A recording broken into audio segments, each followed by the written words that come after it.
वर्णानामर्थसङ्घानां रसानां छन्दसामपि मंगलानाम च कर्तारो वंदे वाणी विनायको। आज हम सब गुरु वंदना की महिमा पर चर्चा करेंगे और उसके पहले भगवान का पावन नाम श्री राम जय राम जय जय राम, श्री राम जय राम जय जय राम, श्री राम जय राम जय जय राम। पूज्यपाद गोस्वामी तुलसीदास जी महाराज द्वारा रचित रामचरितमानस के प्रारंभ में जिन 9 वंदनियों का वंदना किया गया है उसमें सरस्वती जी, गणेश जी, भवानी और शंकर 4 ऊपर में और विशुद्ध विज्ञान संपन्न आदि कवि श्री वाल्मीकि जी और ज्ञानियों में अग्रणी संपूर्ण गुणों के निधान हनुमान जी, सीता माता जो स्थिति संहार और पालन करने वाली हैं, सभी प्रकार के क्लेशों का हरण करने वाली हैं, सब कल्याण को प्रदान करने वाली हैं और रामाख्यमीशम हरि राम की वंदना करते हैं और मध्य में गुरु देव महाराज की वंदना करते हैं। वंदे बोधमयं नित्यं गुरुं शंकर रूपिणं यमाश्रितो हि वक्रोऽपि चंद्र सर्वत्र वंदते। ज्ञान में नित्य शंकर रूपी गुरु की वंदना करते हैं जिनके आश्रित होने से टेढ़ा चंद्रमा भी सर्वत्र वंदित होता है। तो मध्य में गुरुदेव की वंदना यह इस भाव को सूचित करता है कि प्रथम 4 जो आराध्य देव और उसके नीचे 4 जो इष्ट देव की वंदना करने की जो स्मरण शक्ति हृदय में आ रही है वह गुरुदेव महाराज की कृपा का ही फल है। गुरुदेव की वंदना ऐसे उनके पूरे शरीर की हुई, पर गोस्वामी जी बाद में वंदना करते हैं गुरुदेव महाराज का।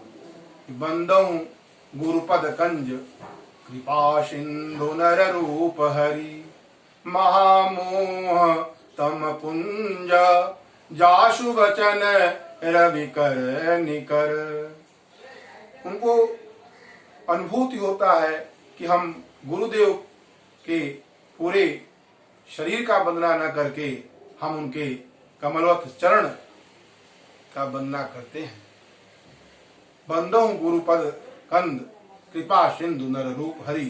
गुरुदेव महाराज की चरण कमलवत चरण की वंदना करते हैं जो कृपा के समुद्र और नर रूप में श्री हरि ही हैं और जिनके वचन महामोह रूपी घने अंधकार के नाश करने के लिए सूर्य किरणों का समूह है। गुरुदेव की वंदना चरण के करने के उपरांत उनके मन में फिर एक भाव जगा कि ये निष्पाप दिव्य कोमल चरण गुरुदेव महाराज का वंदना ये कली ग्रसित पाप हृदय से कैसे करूं, तो उसके पहले क्यों न हम गुरुदेव महाराज के चरण के रज की वंदना करें। जो तलवे में धूल लगी है उसकी वंदना करते हैं चौपाई में। तो बंदहु गुरु पद पदुम परागा सुरुचि सुबास सरस अनुरागा। बंदहु गुरु पद पदुम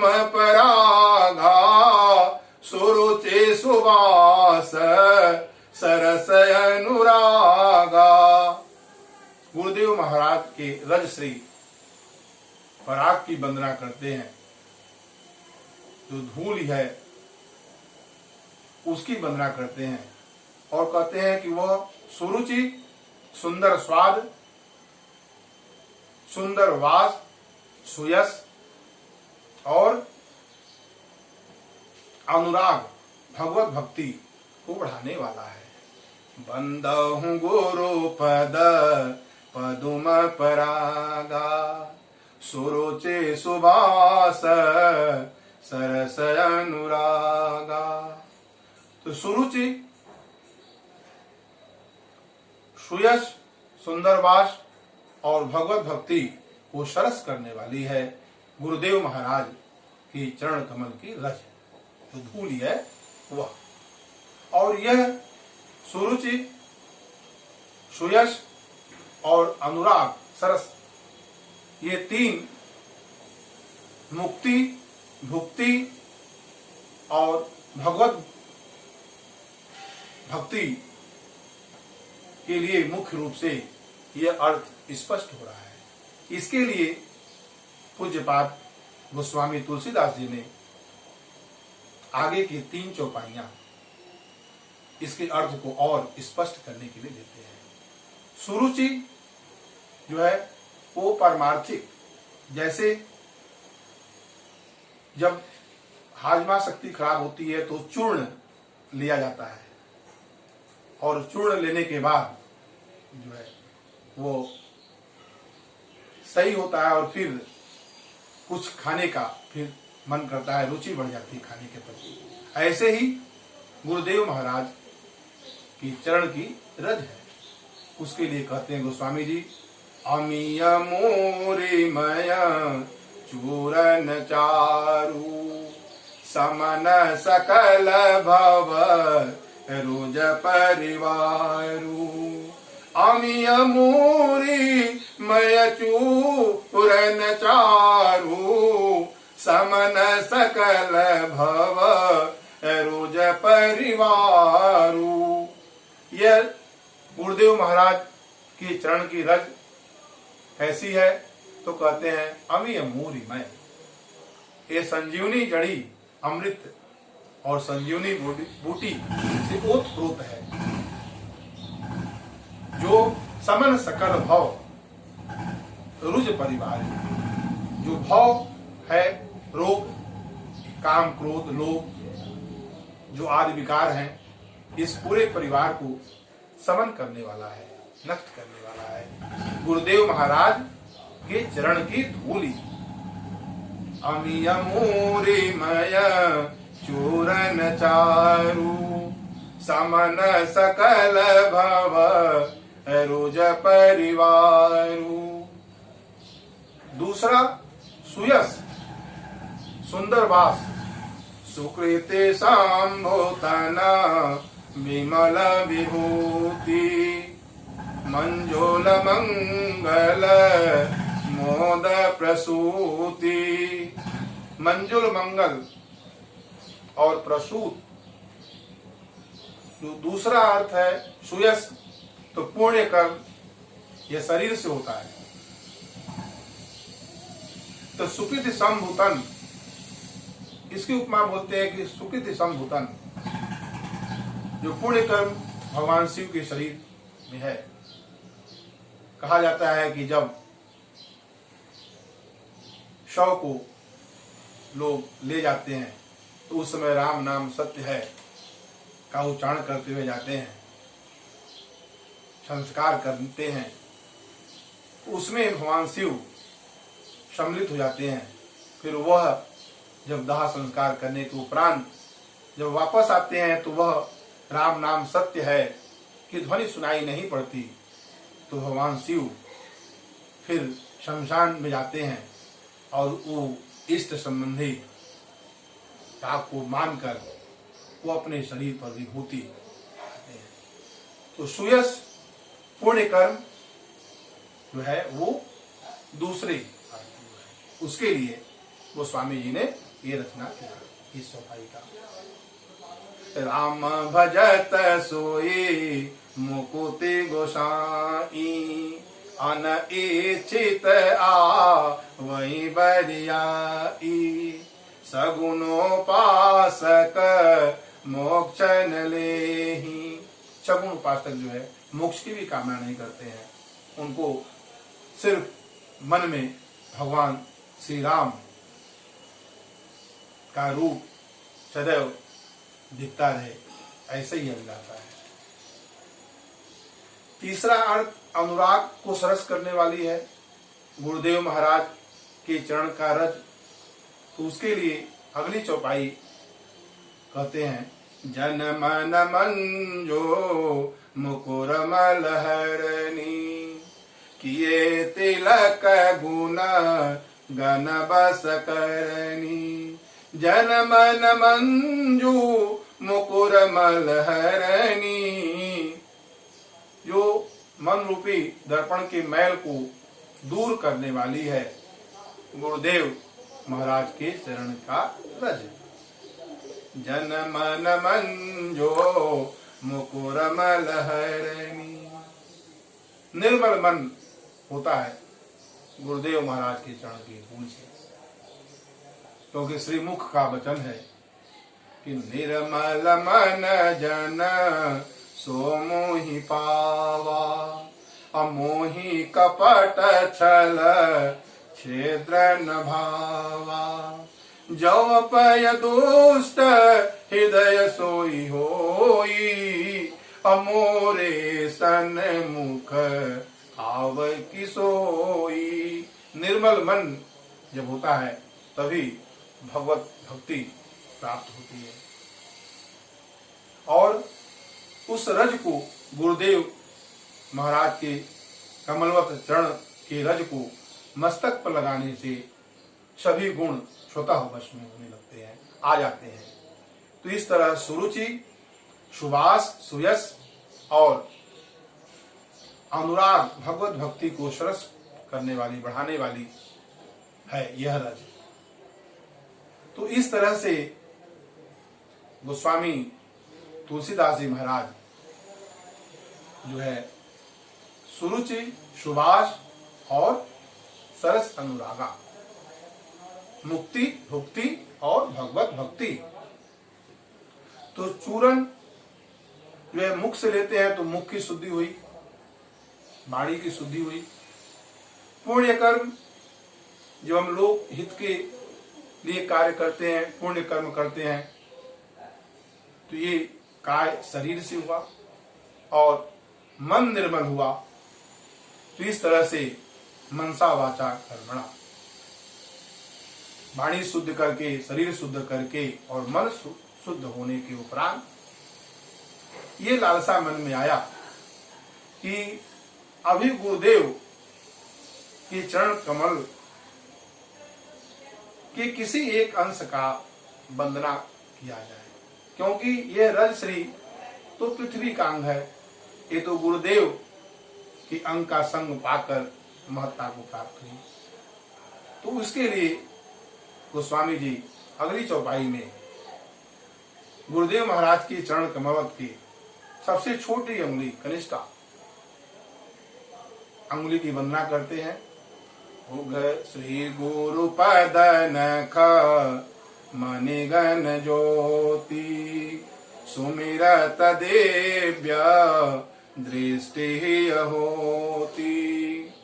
श्री गुरु पद नख, श्री गुरु के पद नख वो क्या है? मणियों के प्रकाश का ढेर है, जिसको सुमिरन करने से हृदय में दिव्य दृष्टि, ज्ञान और वैराग्य के नेत्र खुल जाते हैं। उसके बाद गुरुदेव महाराज के चरण के अंगूठे की भी वंदना करके वो पूरे चरण का, पांचों नखों का वंदना करते हैं गोस्वामी जी, बहुत ही सुंदर। और उघरहि बिमल विलोचन ही के, मिटहि दोष दुख भवर जनी के। उघरहि बिमल विलोचन ही के, विवेकादि विमल विलोचन हृदय में उत्पन्न होने के उपरांत जब अत्यंत प्रसन्नता होती है, उघरहि विमल विलोचन ही की, तो क्या होता है? मिटहि दोष दुख भव रजनी के। ये भव रजनी का सारे दोष दुख सब मिट गया। फिर मिटने के बाद बहुत ही सुंदर भाव, जथा सुवंजन अंजदृग साधक सिद्ध सुजान, कौतुक देखत शैल बन अभूतल भूरि निधान। जैसे अंजन आंखों में नेत्र में लगा करके सिद्ध साधक सिद्ध और सुजान क्रमशः पथरीली पत्थर और भूतल के अंदर जो भी खाने हैं उसको देखने की क्षमता सामर्थ्य प्राप्त हो जाता है। जथा सुवंजन अंजदृग साधक सिद्ध सुजान, कौतुक देखत शैल बन भूतल भूरि निधान। वन में और पृथ्वी के अंदर जो खान है उसमें वो सब कुछ दिखाई देता है। फिर गुरु पद रज मृदो मंजोलयंजन, गुरु पद रज मृदु मंजोलयंजन, नयन अमीय दृग दोष विभंजन। गुरु के चरण कमलोत्कार सुंदर नैनामृत है, आंखों में लगा देने से आंखों का दोष दूर हो जाता है। गुरु पद रज मृदु मंजोलयंजन, नयन अमीय दृग दोष विभंजन, तेहि कर विमल विवेक विलोचन, बरनेउ राम चरित भव मोचन। तो इस तरह से उस अंजन को आंखों में लगा देने से वो नैनामृत है, अंजन सुंदर, आंखों का दोष दूर हो जाने के बाद विवेकादि विलोचन विमल हृदय में उत्पन्न होने के बाद भवमोचन रामचंद्र जी का चरित्र जो मणिमाणिक रूप है वह सब गोस्वामी जी के हृदय में सब दिखाई देने लगता है। तो इस तरह से गुरुदेव महाराज के चरण की रज की महिमा और उनके चरण कमलों की वंदना करके भगवान श्री राम के पावन चरित्र का वर्णन गोस्वामी जी करते हैं। जो भवमोचन है, संसार के सारे दुख दोष को दूर कर देने वाला है। अंजन, यहाँ पे बड़े ही रहस्य की बात है कि अंजन तो गीली वस्तु है और गोस्वामी जी ने सब जगह सूखी सूखी वस्तुओं से तुलना करते हैं, जैसे चूर्ण विभूति, ये सब सूखी सूखी वस्तु है। तो प्रश्न उठता है कि अंजन कैसे बना लिए। यहाँ पर शिष्य की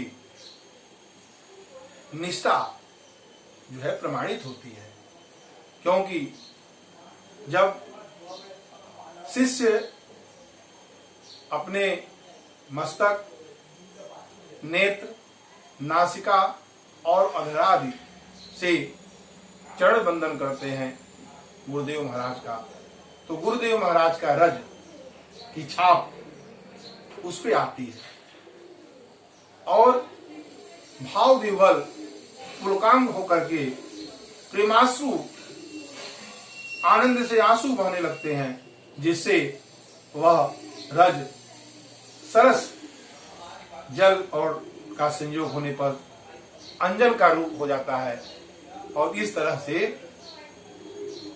वह अंजन लगा देने के बाद जो नैनामृत बन जाता है और आंखों का दोष दूर हो जाता है। तो गुरु पद रज मृदो मंजोलयंजन नयन यमीय दृग दोष विभंजन तेहि कर बिमल बिबे कविलोचन वरनउ राम चरित भवमोचन।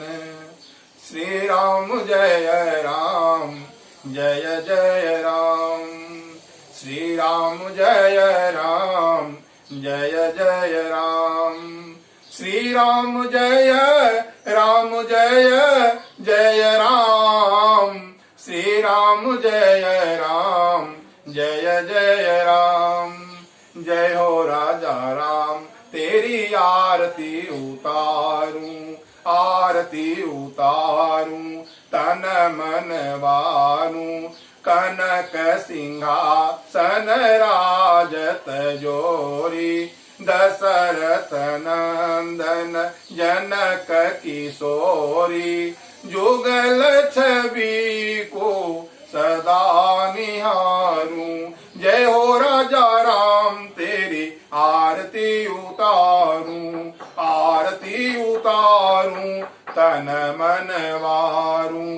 वाम भाग शोभित जग जननी चरण विराजत है सुत अंजनी। इन चरणों में जीवन वारूं।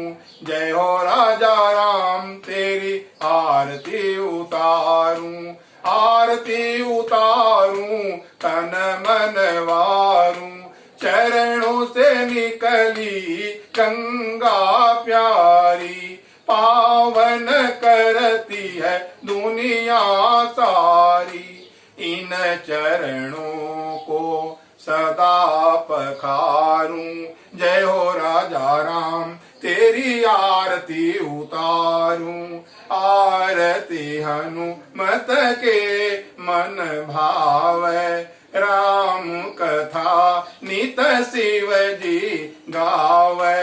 मैं सुन निज जन सवारूं। जय हो राजा राम तेरी आरती उतारूं, आरती उतारूं तन मन वारूं। श्री राम जय जय राम, श्री राम जय जय राम, श्री राम जय जय राम।